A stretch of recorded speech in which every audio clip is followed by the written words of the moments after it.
Hello everyone, this is an updated video of how you can hide apps on Samsung.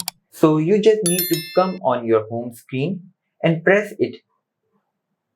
This menu will appear, tap on settings, scroll down and here you will see hide apps on home and app screen. Tap on it and select the app. In my case, it's WhatsApp.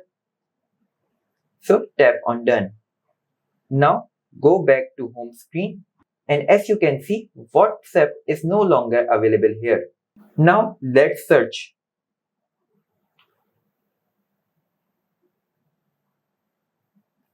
As you can see, WhatsApp it's not appearing because we hide the app. So now how can you unhide? Simply tap on the screen, tap on settings, repeat the method and from here tap on this minus icon.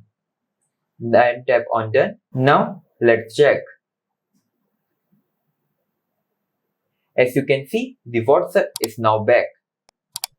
So I hope you like this video. If you do like, please hit like, subscribe and I will meet you in next video.